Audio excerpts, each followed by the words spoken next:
excellent with your on-ball defense, there are a few things you need to know about NBA 2K12. Number one, lateral defensive movement will get you hurt and hurt badly. The closer you are to the ball handler, the more this rule applies. When guarding the ball at the top of the key, depending on your camera angle, most people will try for a direct cutoff of the ball handler laterally. Although with nearly perfect timing and the right matchup, it can be done. More often than not, this is what you'll see. The margin for error is so slim that it's not a high percentage defensive option. If you followed the series so far, you know all about how effective different shot contests can be. So we don't necessarily need to cut him off, really we just want to meet him at its destination. The more cushion you give, the better quality of cutoff angles are available to you. With the clamor of users to remove unnecessary bumping on the perimeter, 2K made it so you have to be more precise with your angles to get good contact. The bigger the mismatch, the deeper you need to make your cutoff angle. You can see here as Beasley on LeBron, I don't have enough space for proper reaction time to make a sharp angle cutoff. He blows right past me. Now with that knowledge, watch how I defend him from this distance. I don't run to where he is, I run to where he's going to be. Now of course that opens you up to this. And now we're playing basketball, baby. I need to pick and choose what I'm comfortable with. Or get a better matchup.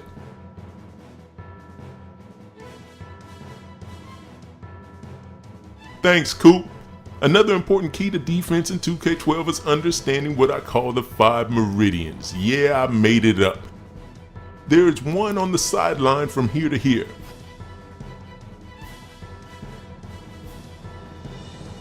Another at the 45-degree angle to the rim. Another at the top of the key. Another at the other 45-degree angle. And finally, the last one at the opposite sideline.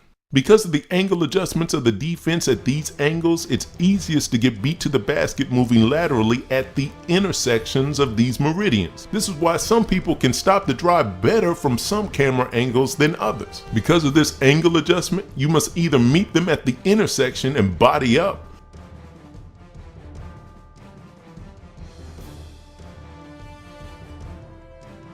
or drop back to a deeper intersection point. Anything in between and you're a ghost.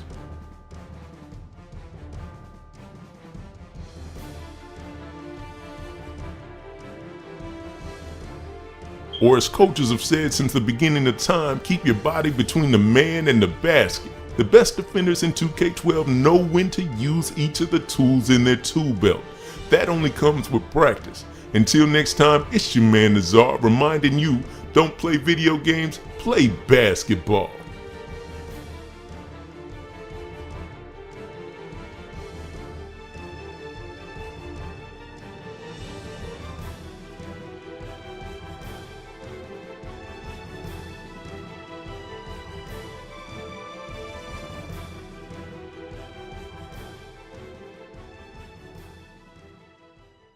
Hey, what's going on, everybody? It's me, Jersey Made, and I know what you're probably asking yourself, why did I just watch a video from Zar?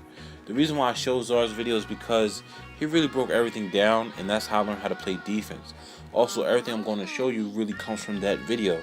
So I'd rather give you guys the source instead of pretending I came up with everything and taking away Zar's credit. So I want to give props to Zar, and also I want to say thank you to Zar for allowing me to use your video. Now, throughout this video, I want you to watch and study this video. I want you to study how I'm taking away the angles, how I'm staying between my man and the basket. I'm really using Zar's information here to play defense. I'm showing you that it still works even though it's 2K14 on next gen. So I really want to show you that his video still holds up to this day. Now throughout this video, I will share my defensive philosophies and really just want to give you guys also basic options for you guys to use on the defensive end as well. Alright, so one of my philosophies is this: to play great team defense, you first need to play great individual defense. So your teammates don't always have to help out on you and leave assignments. Think about it like this: you guys probably, or maybe not, If you guys have seen somebody getting their butt busted on the court, and it's like they always have to help out the other team, or the team you're on always has to help out because that one guy just can't play defense. And that's how it is in 2K. The CPU is going to help out because you can't stop the other CPU team from penetrating or scoring. So the better defense you play, the better team defense you guys will play overall, because they don't always have to constantly help. Alright, so that's one of my philosophies. And another of my philosophy is this. And also you're seeing what I'm talking about right here. Even though I think the Thunder score off of a rebound or whatever like that, you still see that they're taking tough shots. And I'd rather the CPU make tough shots than for them to make great shots throughout the game, because tough shots will eventually fall off and you'll eventually get rewarded for being a good defender. Now, my second philosophy is this: playing great defense is being smart. So back off fast players and players that can't shoot like Rondo, and play close to shooters but not tight. So what I mean is this: Kyle Korver, right? He's a great shooter, but you don't want to play like when your face is on his stomach. You want to play close. So you want to still give him an inch of space, but you don't want to give him too much space where you could just shoot and make a three in your face, whatever like that. So part of playing good defense is giving enough space, and as you can see in my videos, you see I'm giving enough space to stop the drive. So you need to be far enough to stop the drive, to get a good angle to stop the drive, but you need to be close enough to contest the shot. It's basic stuff you learn when you was little. It's basically that. And another key is reflexes. You need to have good reflexes. There's some really fast players, but I really can't help you with reflexes. I mean, if you have a reflex issue, you really just need practice. A lot of the things I really can't teach you. A lot of the things I just have a feel for it. I've been playing NBA 2K for a long time now, and that's just what it is. I can't really explain a lot of things for you guys. It's just some things are just normal to me. Now, shading works pretty well in this game. Now, the only thing about shading is you have to get used to the movement when you shade. So you gotta just practice, fill out shading. Then you guys can learn how to take away the angles, just like when you face guarding a player. All right. So when you're shading, you also want to shade with a purpose. So if you're on the wing or the elbow, you want to shade towards help defense, or if you're on the baseline, you want to shade towards the baseline so that out of bounds could be like a second defender. Basic basketball knowledge here again. So again, use your shading wisely, because it is a lot easier to just attack that front foot and just get beat. So be careful with your shading. All right. So a couple of defensive tools include the bump and the charge, which is triggered after you cut off the ball handler and you're in contact with them. So it depends on your timing. Like right here, you see that the Knicks point guard, I think his name Pigioni. I don't know how to say his name. Forgive me. I don't watch the bum ass Knicks, and don't dislike this video for that. So you have to press it like right when the contact is not initiated, but after you guys go into that riding animation, and then you want to press the circle button. Alright, so if you press it early, you might get the charge, but if you press it kind of late, you'll get the bump. But when you use the bump, you want to be mindful of who you're bumping, because fast players like Russell Westbrook can just go right around you because you're out of position to defend his second drive, like right there, what you saw. Also, another tool is the right stick. You want to use the right stick in a lot of different situations. The best situation is when the ball handler has picked up his dribble, he cannot dribble again, and also when it's in a shot clock situation. Alright, so shot blocking. Shot blocking is really time-based. A lot of shots are blockable, but you just have to be patient and find which window you're able to contest the shot. You might not be able to block it, but a lot of the shots you are able to contest. Like right here, you see how I kind of wait. I didn't jump too early. I didn't jump too late. I jumped right when the shot was about to go up, and I embarrassed him, and basically that's the end of the story. So again, if you guys are still having issues with defense, check out Czar's video. He did a lot better job explaining defense than me. And also, I suggest that you guys just take time with it, practice on lower difficulties, get a feel for it, and just learn how to meet the ball handler, study this video, see the type of angles and spacing.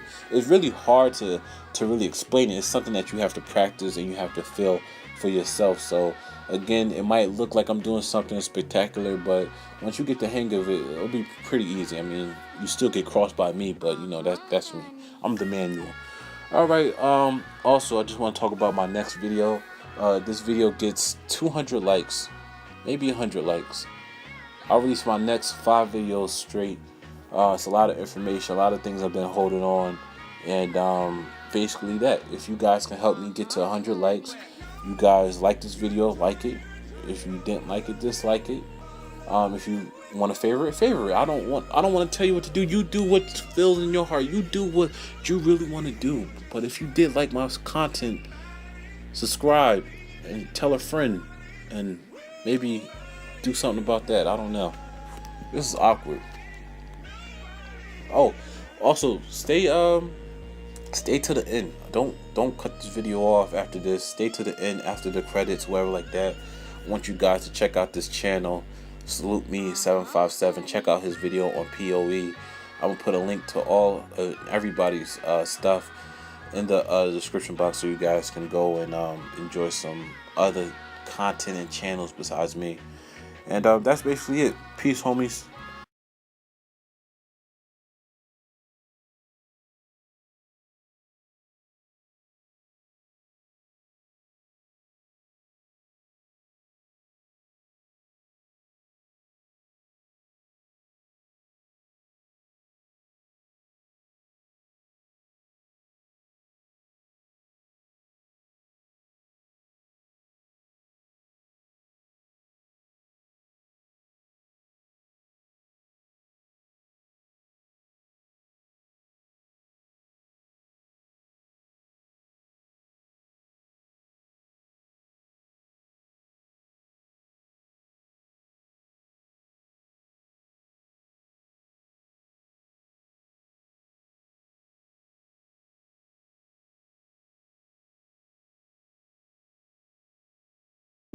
The focus is going to be on points of emphasis. I figured I'd give y'all some insight on my feelings on it and what I do, you know, because I think a lot of you guys got things misconstrued about the points of emphasis, and some of you just flat out don't like them because you think that they don't work or whatever, but they do work, and I'm gonna tell you why they work, and I'm gonna tell you how I use them. Now, if you notice me, I got my play calling on auto here. I am the Bobcats, or the Atlanta Trap as we like to go by, and it's my team thing we got going on here. But you see my play calling is on auto. Even my defensive play calling is on auto. I got everything on auto except for timeouts. I like to call my own timeouts. So you got your points of emphasis. You got an offense, you got a defense, and you got a flex. So pretty much you can do 1 to 2 things on each with the flex. You can do one thing on offense, or you can do one thing on defense.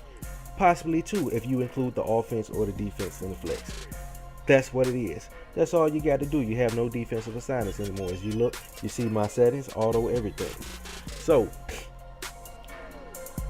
it's that way in real basketball. You're not taking away everything from a guy, and you're not just going to do everything to the defense. So there is no POE that says everything for you to select beside it. So what happens throughout the game is, if you're good, you're going to take away what your opponent is doing, which causes you to call a timeout, or you can do it on the fly and adjust your POE. That's what happens in real basketball.